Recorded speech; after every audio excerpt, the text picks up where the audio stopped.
My name is Emily. I'm 28 years old, and that day, my sister shoved a cake in my face in front of everyone at my own birthday party.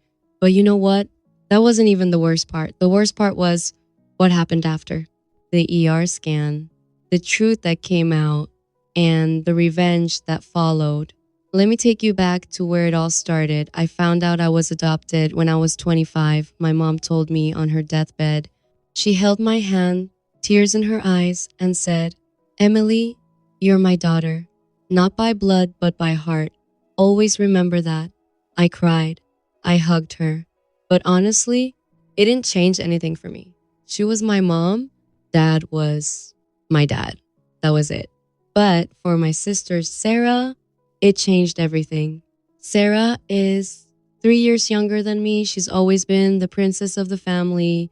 Whatever she wanted, she got designer clothes, expensive car, trips to Europe, everything. Me? I worked a regular job, lived in a small apartment. I was happy, content with what I had. After mom passed away, dad called us both for the will reading. I thought for sure dad would give everything to Sarah. I mean, she was his biological daughter. I was just adopted. I didn't care about the money. I just wanted to be there for dad, take care of him. But when the lawyer read the will, everything changed. Dad left everything to me, the house, the land, all his savings, everything. Sarah's face went from shock to anger to pure hatred in seconds. She looked at Dad and said, Why? Why her and not me? Dad looked her straight in the eye. Because Emily has always treated this family like family. You've only treated it like a bank account. I tried to stop him. Dad, please, give Sarah something. She's your daughter too. But Dad was firm.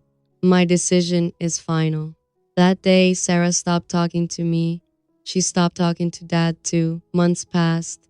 Dad's health started getting worse. I took care of him, drove him to the hospital, made sure he took his medicines, cooked his meals. Sarah, she never came, not once. Then Dad insisted on celebrating my birthday at home with family and friends. I didn't want to. Dad, Sarah won't come. It'll just be awkward. But he wouldn't listen. I want to celebrate my daughter's birthday properly. So we had the party. I invited Sarah. I didn't think she'd show up, but she did. She walked in wearing a designer dress, perfect makeup, a big smile on her face. I was so happy.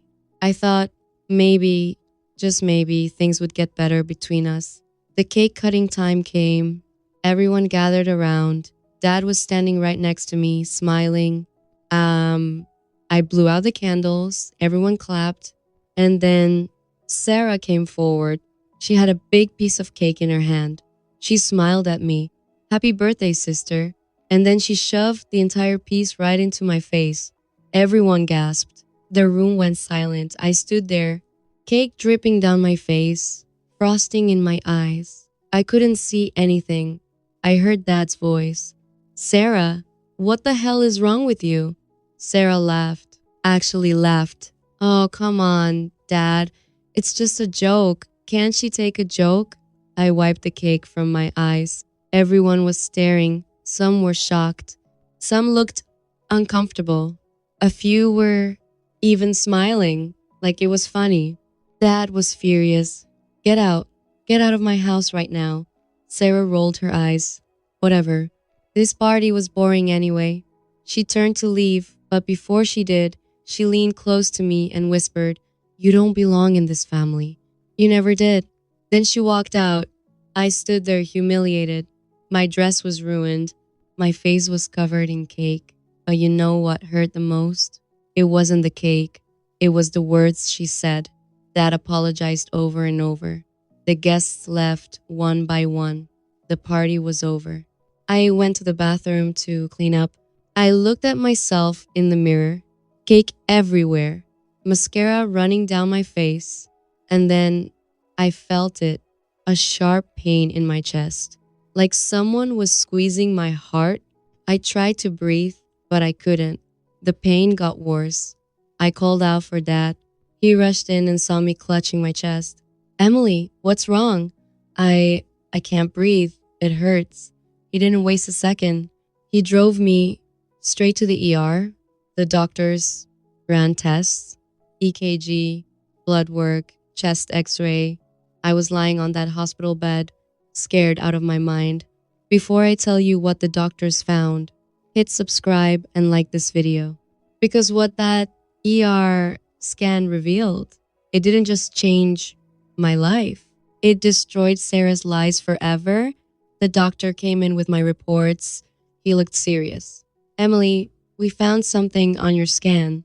My heart dropped. What is it? Is it serious? He sat down. You have a congenital heart condition. It's genetic. You've probably had it since birth. I didn't understand, but I've been fine all my life. No problems. That's common with this condition. It can stay dormant for years. But stress can trigger episodes like the one you had today. Dad was holding my hand. Is she going to be okay? She'll be fine with medication and regular monitoring. But here's the thing. He paused. This condition is extremely rare. It runs in families, genetically passed down. And then it hit me. If I had this genetic condition and I was adopted, then someone in my biological family had it too. Dad and I looked at each other. The same thought crossed our minds. The doctor continued, we'll need to contact your biological family. They should get tested too. This condition can be life-threatening if not monitored. I had never wanted to find my biological family. Mom and Dad were my family. That was enough. But now, I had no choice. Dad hired a private investigator. It took a few weeks, but he found them. My biological mother had died years ago from the same heart condition I had. But I had a biological sister. She was alive, living in the same city. Her name was Rachel. Dad arranged a meeting. I was nervous. I didn't know what to expect. Rachel came to our house. She was 26. She looked a lot like me. Same eyes, same smile. We sat down and I told her everything about the condition, about mom dying from it, about needing to get tested. Rachel started crying. I never knew. Mom never told me I was adopted too. She just said she had a daughter before me that she gave up for adoption. We talked for hours about our lives, our childhoods, our mothers. And then Rachel said something that changed everything. Your mom, the one who adopted you, what was her name? Margaret, I said. Rachel's face went pale. Margaret? Margaret Chen? Yes. How do you know? Rachel pulled out her phone and showed me a picture. It was our mom. My adoptive mom. This is my mom's sister, my aunt. I met her once when I was little.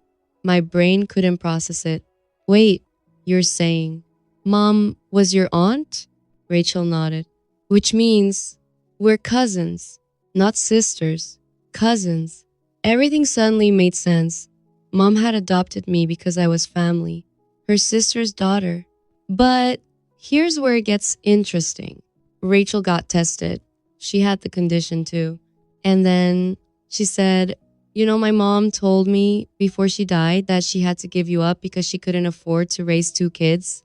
But she made your mom promise to take care of you, to give you everything you deserved. I started crying. Mom had kept that promise. She had given me everything. But then Rachel asked, so what about your sister, the one who shoved cake in your face? Does she know about all this? No, I said. Sarah doesn't know anything. Rachel looked at me. Don't you think she should? And that's when the plan started forming in my mind. Sarah thought I didn't belong in the family. She thought I was nothing, just some adopted kid who got lucky. But I had proof now, medical proof, genetic proof, that I was family, real family. I called Sarah. She didn't pick up the first 3 times. On the 4th try, she answered, what do you want? Her voice was cold. I need to talk to you. It's important. About Dad. That got her attention. What about Dad? Just come to the house tomorrow, please. She hung up without saying yes. But I knew she'd come. She couldn't resist knowing what was going on. The next day, Sarah showed up. She walked in like she owned the place. Where's Dad? She asked. He's at the doctor. He'll be back soon. She rolled her eyes. So, what's this about? I don't have all day. I sat down calmly. I wanted to show you something. I pulled out the medical reports, the genetic test results, the family tree the investigator had put together. What is this? Sarah grabbed the papers. Read it, I said. She read through them. Her face changed as she understood what she was seeing. So what? You found your biological family. Good for you. Look closer, Sarah. Look at the genetic markers. Look at the family connection. She read it again, and then her face went white. This says, you're related to Mom, biologically. That's right. Mom's sister was my biological mother, which means Mom and I were blood relatives. I was her niece. Sarah's hands were shaking. But you were adopted. Yes, because my biological mother couldn't take care of me, so her sister, our mom, adopted me to keep me in the family. Sarah sat down. She looked like she'd been punched. All this time, she whispered, all this time, you actually were family. Real family. Yes. She looked up at me. For the first time, I saw something in her eyes. Maybe regret, maybe guilt. The will, she said. Dad gave everything to you because I was his wife's niece. Because Mom made him promise to take care of me.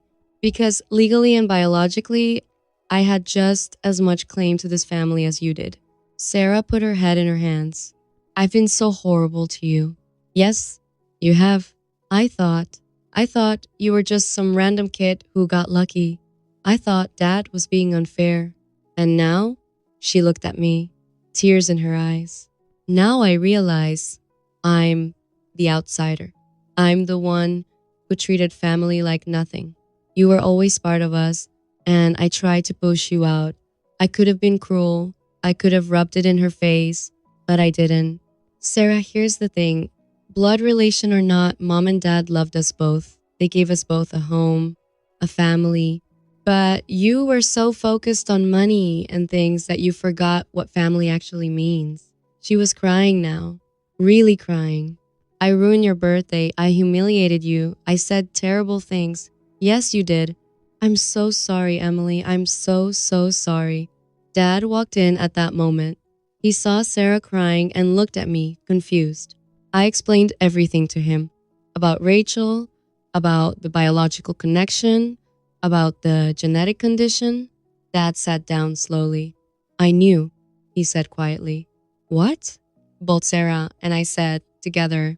Your mom told me before she died about her sister, about promising to take care of you. She made me promise too.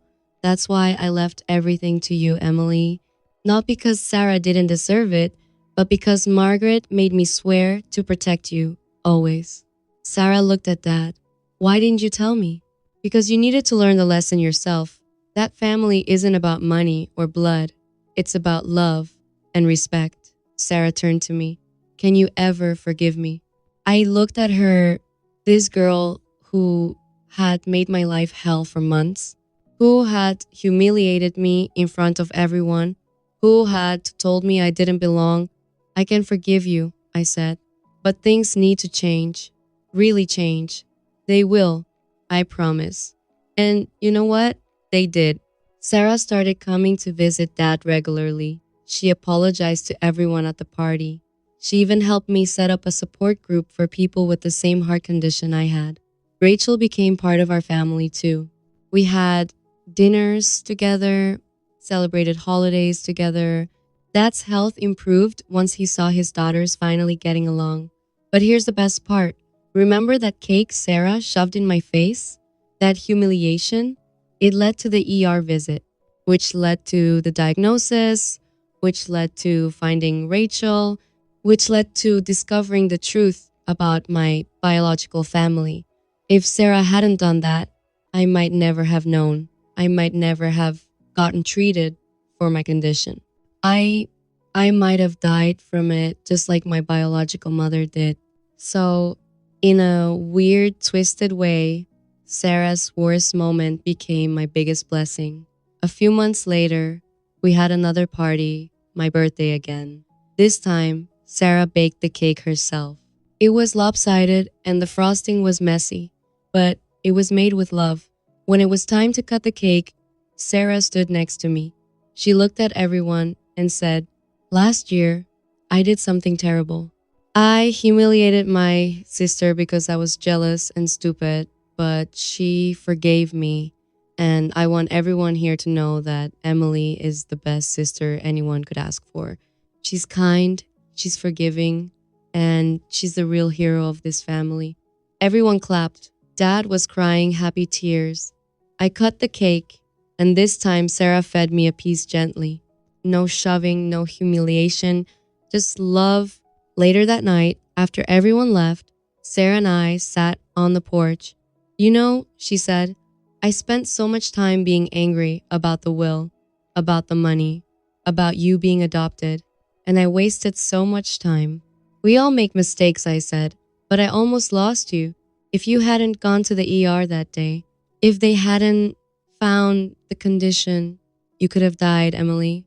And I would have lived with that guilt forever. But I didn't die. I'm right here." She hugged me. "I love you, sister, real sister, blood or not. I love you too." And that was it. That was my revenge. Not hurting her back, not making her suffer, but showing her the truth, making her realize what she had done, making her face her own guilt and shame. Because sometimes the best revenge isn't getting even, it's making the other person realize their mistake and live with it. Sarah changed that day, really changed, and our relationship became stronger than it ever was before. Dad passed away peacefully 2 years later. Both Sarah and I were by his side. He held our hands and said, "I'm proud of both my daughters. You've become the family your mother always wanted." After he died, Sarah and I split the inheritance equally. It was my choice. She tried to refuse, but I insisted. "Family shares," I said. "Real family." Today, Sarah and I run a foundation together for people with genetic heart conditions. We help them get tested, get treated, and connect with others who understand what they're going through. Rachel is part of it too. The three of us working together, and every year on my birthday, Sarah bakes me a cake. It's always a little crooked, a little messy, but it's perfect because it's made with love. And that's what family is really about. Not blood, not money, not who's adopted and who's not, just love